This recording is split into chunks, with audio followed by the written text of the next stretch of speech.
Atin pong kukunin sa aklat po ng Ephesians chapter 5, verse 16 hanggang verse 17.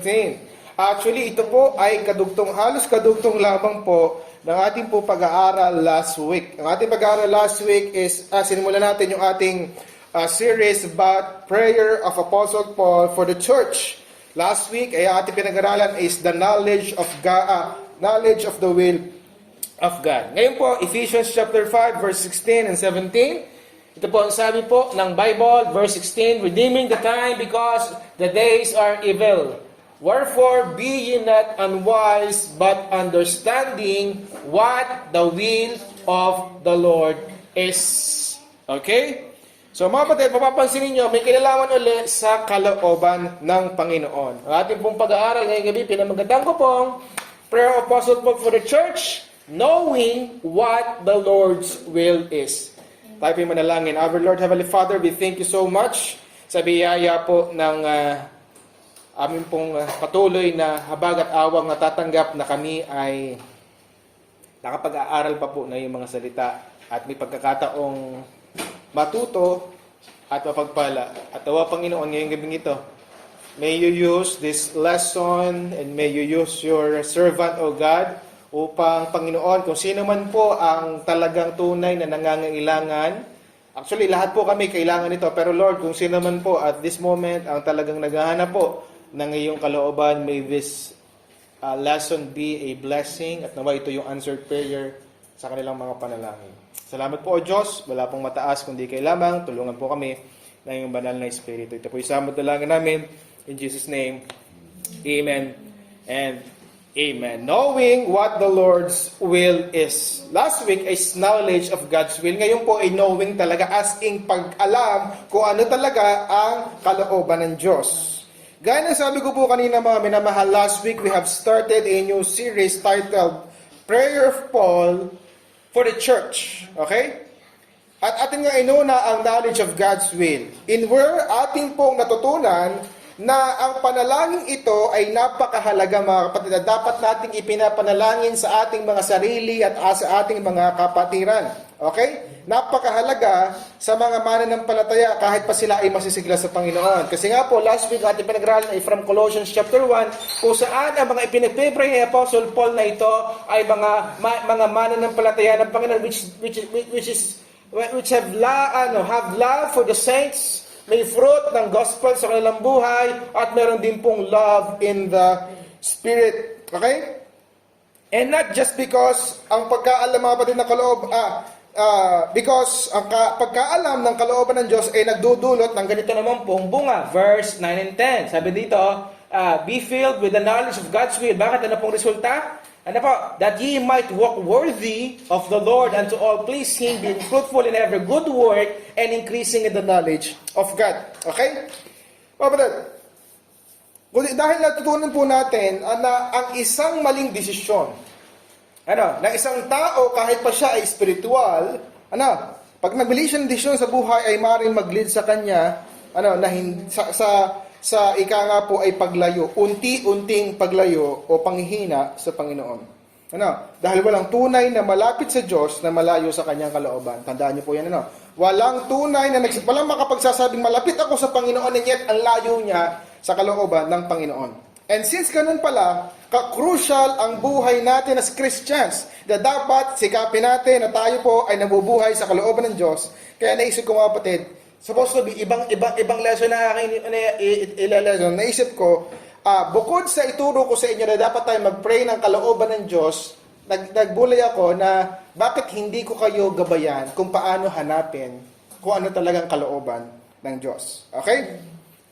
Napakahalaga po mga kapatid. Ito po ay kundi parang tips, o guide para mahanap natin ang kalooban ng Panginoon.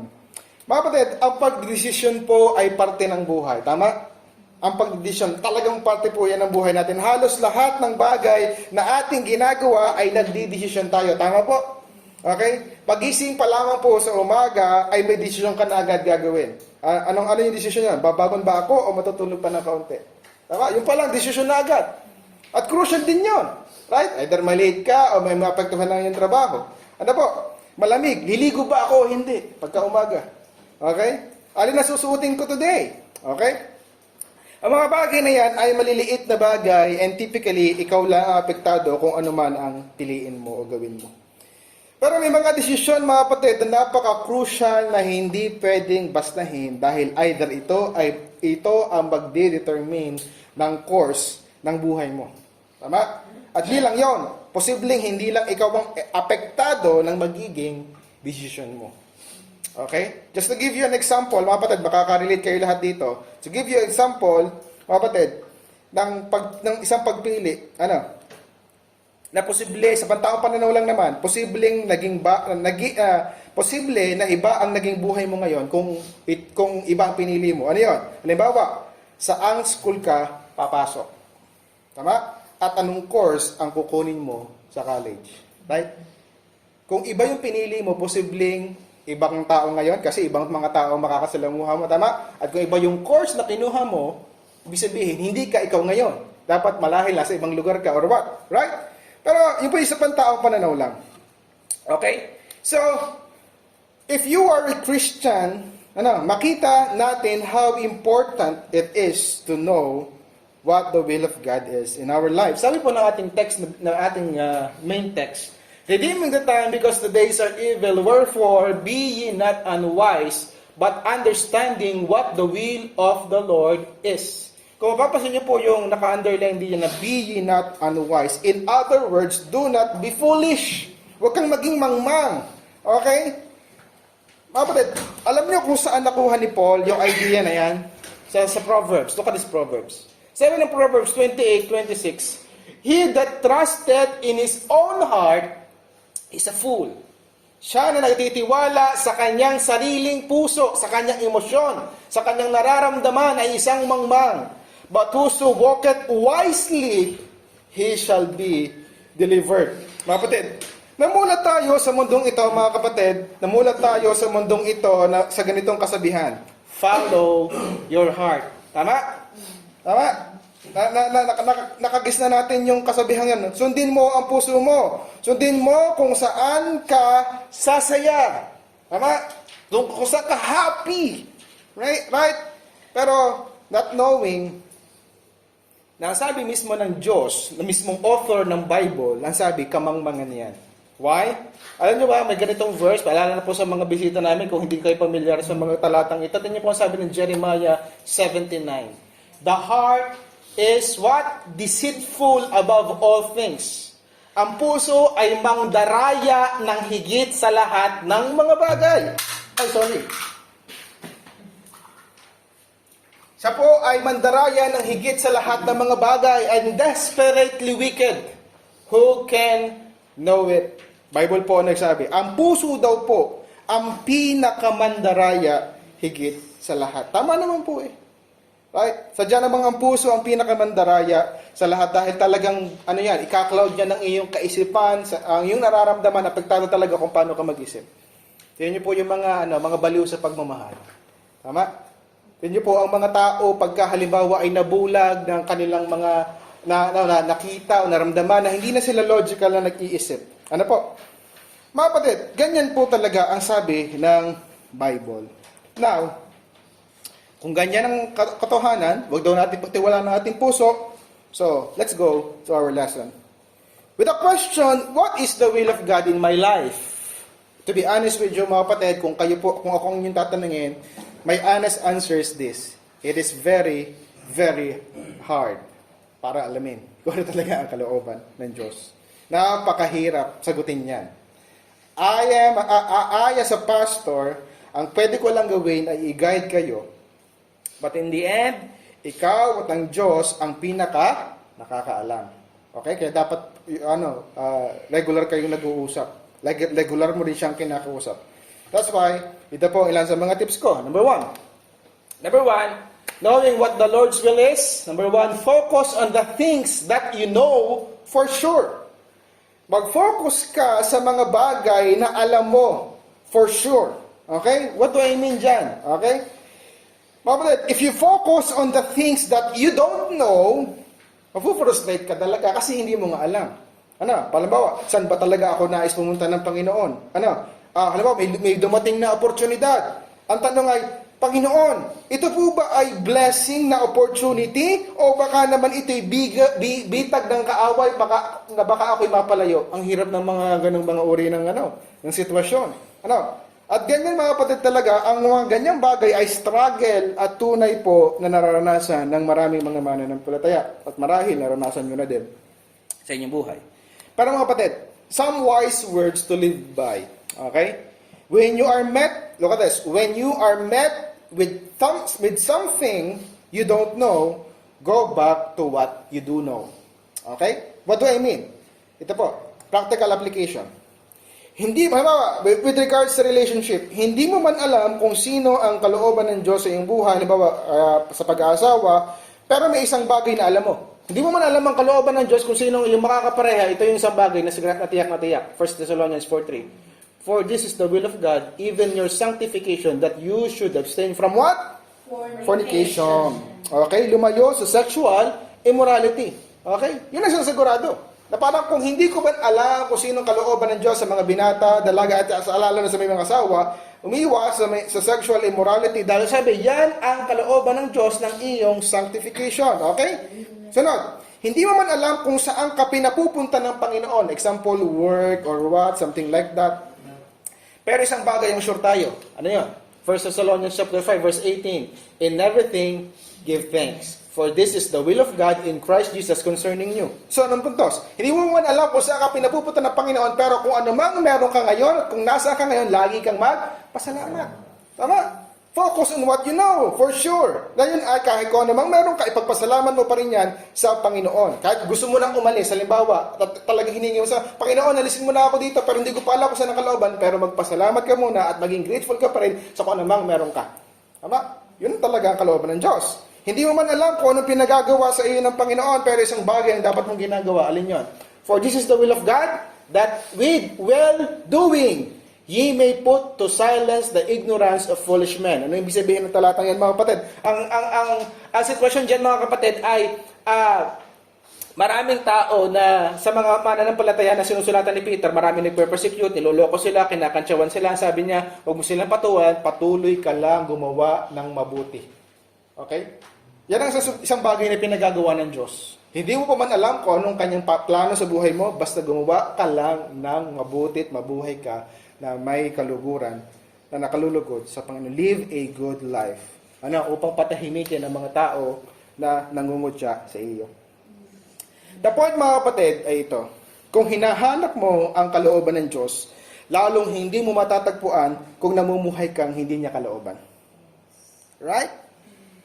Sigurado yun.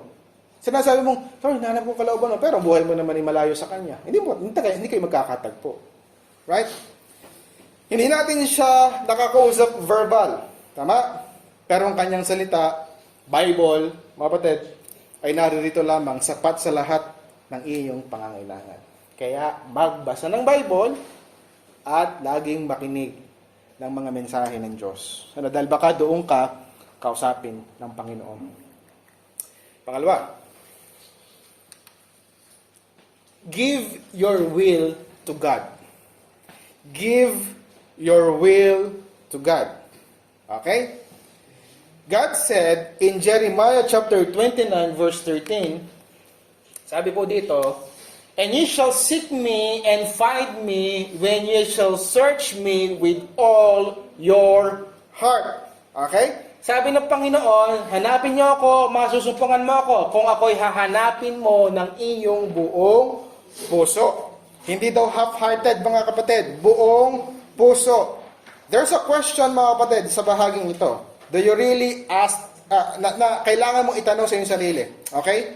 Are you truly seeking God's will? Okay? Kapatid, iba yung nagsasabing, ikaw nga, Lord, tulungan mo ako sa akin kung ano yung kalooban. Ano? Okay? Sa isang taong talagang hinahanap ang kalooban ng Diyos. What do I mean? Pakinggan niyo po ito, ha? Inahanap mo ba talaga ang kalooban ng Diyos? O baka naman hoping ka na sana kapareho ng kalooban ng Diyos yung gusto mo? Nagigits kasi gusto ko sabihin. Okay? Sabi dito, search me with all your heart. Okay? Ibig sabihin, buong puso. Ibig sabihin, kung masumpungan mo na yung gusto mo ay hindi yung nakalooban, handa kang isuko. Right? Hindi yung, parang gusto mo lang i-confirm, Lord, ito yung kalooban mo, di ba? Give your will to God. Ang tunay na naghahanap ng kalooban ng Ama ay handa dapat isuko ang gusto niya. Okay? At syempre, sino pinaka-example na gagamitin natin sa bahaging ito? Kilalang-kilala natin to. Syempre, ang Panginoong Jesucristo. Luke chapter 22, verse 42, saying, Father, this is the Lord Jesus Christ speaking, saying, Father, if thou be willing, remove this cup from me. Ito po yung bahagi kung saan ang Panginoong Jesucristo ay nananalangin sa Garden of Gethsemane at siya nga po'y malapit na pong ipapo sa krus. At siya'y nananalangin na kung maaari, Panginoon, ilayo mo sa akin ang sarong ito. Yung tinutukoy po diyang cup ay yung cup ng galit ng Diyos. Okay? Pero sabi niya sa dulo, nevertheless, not my will, but thine be done. Hindi ang kalooban ko, kundi ang kalooban mo ang mangyari. Okay? Handa ba tayo mga kapatid, manalangin ng ganyan? Na, Lord, hindi ang kalooban ko, kundi ang kalooban mo. Sabi nga po ng isang asawa ng missionary, yun po ito, quotation, to pray thy will be done, I must be willing if the answer requires it that my will be undone. Tama? Pag nanalangin ka ng thy will be done, kung ang sagot ng Panginoon ay kaiba sa iyo, yung will mo dapat ay ma-undone. Sabi po ni Elizabeth Elliot.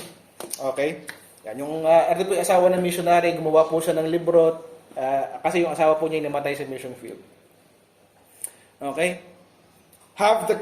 Do you have the courage to say, Lord, not my will? Okay? Why? Because we are seeking the perfect will of God. Romans 12:2. And be not conformed to this world, but be ye transformed by the renewing of your mind. Bakit? The renewing of your mind. Baguhin daw natin ang ating isip. Okay? Baguhin sa kung ano man, talagang saturate mo ng mga salita at pangako at prinsipyo ng Diyos, that ye may prove what is good, acceptable, and perfect will of God. Okay?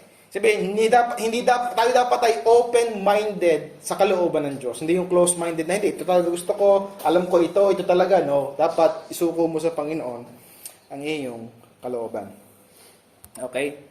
And pangatlo, surround yourself with wisdom.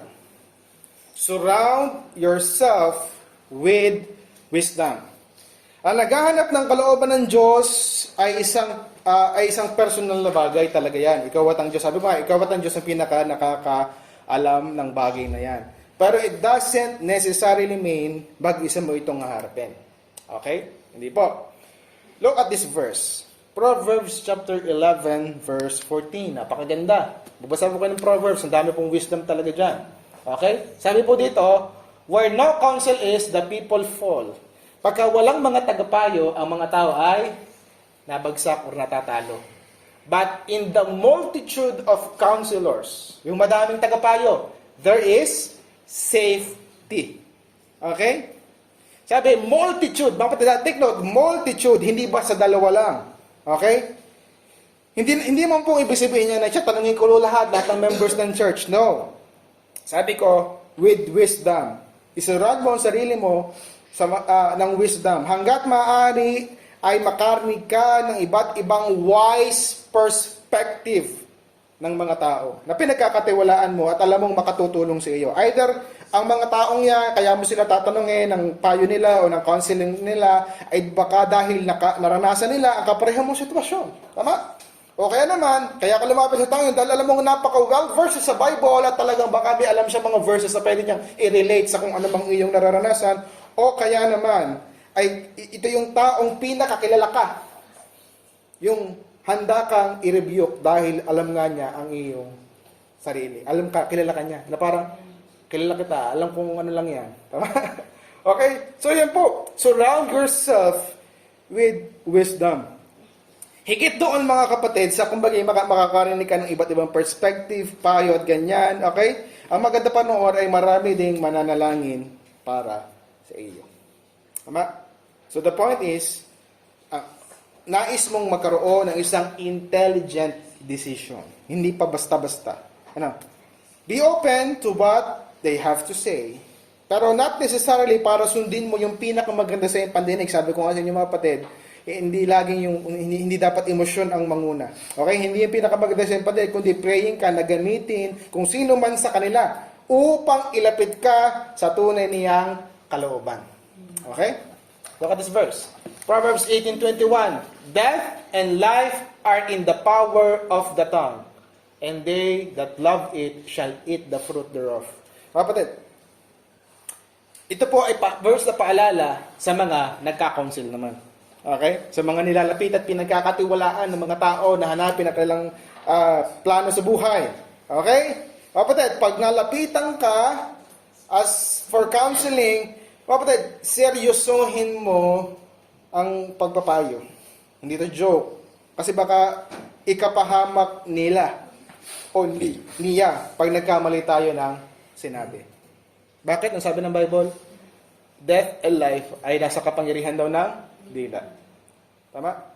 Ako po bilang preacher ngayon at pastor, ako po napakalaki ng aking responsibilidad sa Diyos, sa inyo. Isipin niyo pag ako'y nakapagturo sa inyo ng isang mali at nakapagpayo sa inyo ng isang nadala ko kayo sa isang maling buhay or sa isang maling desisyon, di ko aking pong accountability yun. Kaya kapatid, tandaan niyo po yan. Makapangyarihan po ang salita, makapangyarihan ng payo, makapangyarihan ang ika nga po ay counseling. Kaya, ingatan din po natin, ipag-pray mo din muna ang iyong sarili. Tayo po bilang mga leaders, talagang saturate natin sarili, nang hindi lang basta mga experience natin, kundi dapat in the light of the Word of God. Dahil tayo po yung mga tao lamang. Okay? At sa mga nahingi naman ng payo, tandaan nyo na kami mga tao lamang. Diyos pa rin dapat ang inyong sundin. Okay? And lastly, number 4, be sensitive to God's leading. Okay? Be sensitive to God's leading.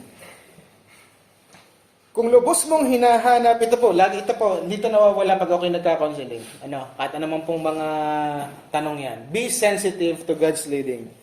Kung lubos mong hinahanap ang kalooban ng Diyos, kapatid, hindi maaring hindi siya mangusap sa iyo sa kung anumang kaparaanan. Tama? Kasi kung talagang marubdob at seryoso kang humihingi ng tulong sa Diyos, talagang gagawa at tutulong siya. Gagawa at magpaparamdam siya in any way, shape, or form. Okay? Kaya lang sabi ko nga po sa second point kanina, ibigay mo ang buong puso mo, ang buong will mo sa Kanya. Tingnan po ang sabi ng talatang ito, Psalms chapter 37 verse 5, Commit thy way unto the Lord. Trust also in Him, and He shall bring it to pass. I-commit mo daw ang iyong daan, ang iyong desisyon sa Diyos. Pagtiwalaan mo siya at siya na po ang bahala.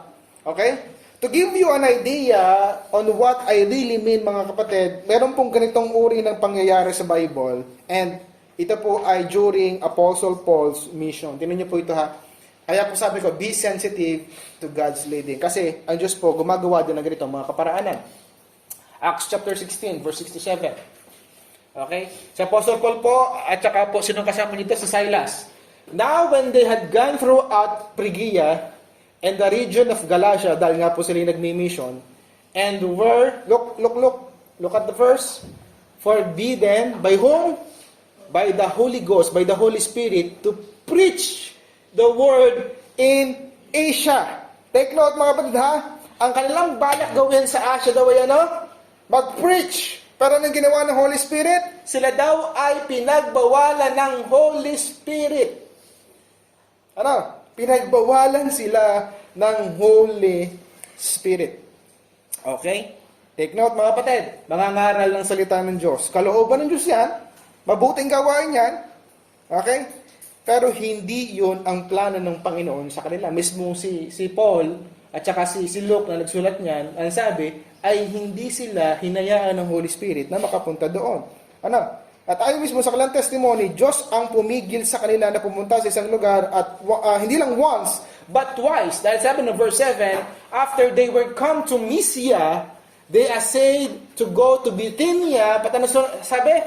But the Spirit suffered them not. Okay? Wow. So, what's the lesson here? What's the lesson here, mga kapatid? The lesson here is this. Makinig. Expect God to interfere with your life. Ulitin ko. Expect God to interfere with your life. Tandaan niyo yung Psalms 23. The Lord is my shepherd, I shall not want. Okay, sabi ng verse 4 ay, even in the valley of shadow of death, I will fear no evil. Bakit? Meron siyang rod at meron siyang staff. Ano nga, para saan nga yung isang staff? Yung rod, pamalo sa mga lobo. Yung staff, para saan?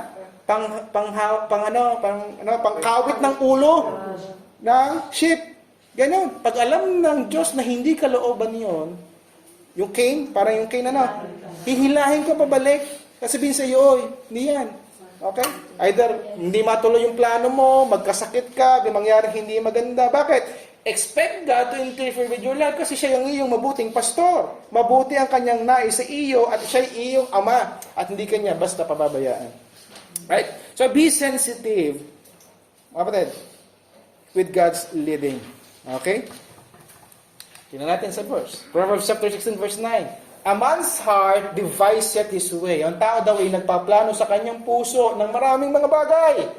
But the Lord directed his path.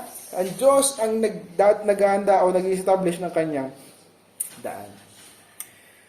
Mga kapatid, kung yung kalooban ng Diyos, yung kalooban ng Diyos na mangaral sa Asia, ay nakialam pa ang Diyos. Okay? Eh di lalo na yung hindi kalooban, mangingialam talaga siya. Okay? Yan. Tandaan nyo mga kapatid, sabi ko nga kanina, the Lord is our shepherd. We must be dependent sa Kanya. Dahil tayo ay baka mapahamak pag tayo ay nagkamali ng ating daan. And just to give you a short testimony mga kapatid, para rin po sa mga bago dito at sa mga hindi pa nakakaalam ng mga members, ito'y lagi kong parang pasasalamat sa Panginoon na talagang siya ang naglinaw. Dahil talagang originally mga kapatid, supposed to be si Kathleen ay nasa Pilipinas na at doon ako nagpapastor. Maghihiwalay pa kami niyan dahil nga hindi kami magkatagpo ng kalooban. Sabi ko, hindi ako tinawag sa Vietnam. Sabi niya, hindi. Sabi naman niya, ako dito tinawag. Di wag na tayo ay, parang kami sensitive sa kalooban ng Diyos Right? Pero anong ginawa? Pinalangin. Nag-pray. Ano po? Tapos nakatikim ng kape dito. Ay, dito, tinawag na ako. Joke. Hindi po. Maraming nangyari. Hindi ko na po i-detalye mga kapatid ang mga pangyayari. Pero meron nangyari, bagaman hindi maganda. Ang nangyari. Pero alam nyo, yung hindi magandang nangyari yun, ang nag-give way upang for the last time, ay bumisita ako dito sa Vietnam just to confirm kung dito talaga ako tinawag. Isipin niyo yun. And then, nung pag-uwi, nung ang Diyos inangusap na, hindi pa ako naniwala. Parang ako in denial pa. Tapos pag-uwi ko ng Pilipinas, may narinig akong preaching na yun pa yun nag-confirm. Right? Actually nga pala, may konting detalye pa yun na ako po ay na-quarantine pa pag-uwi ng Pilipinas. At ako lang ako sa kwarto ng 2 araw at wala akong ginawa kundi manood ng preaching patungkol sa misyon kung ako talaga makikilos or what. Okay? Pero, yun lang yun, kapatid. So, ang punto sa kapatid, look, gaya nga nang sabi ni Brother Ferdy kanina sa prayer, salamat sa Panginoon na ako'y nandito. Hindi ito kasama sa aking plano. Never tong pumasok sa aking plano. Actually, nung nasa Bible school kami, nung tinanong ako, kung kayo loobing tawagin ng Panginoon for mission sa labas, parang international, foreign mission. Saan nyo gusto? Ako yung may top 3 listahan, wala ang Vietnam doon. Tapos Laos, Africa yata yung isa, tapos Japan. For the sake lamang nagkakaroon ng Japan. Pero look, dito po dinala. Why? Kasi marami plano ng tao, pero ang Diyos ang nagdadirect na steps. Be sensitive sa paggawa ng Diyos sa ating mga buhay. Hindi at mga kapatid, 4 lang yan, pero posibleng may dagdag pa kayo. Pero ano pa man ang mga maisip nyong idagdag sa mga puntos na nailagay ko dyan, iisa lamang pong babagsakan yan. Ano yun? Dapat kang magbasa ng Bible. Dapat alam mo ang kanyang salita. At dapat ikaw ay nakikinig ng salita ng Diyos. Dahil mo pa maririnig yan?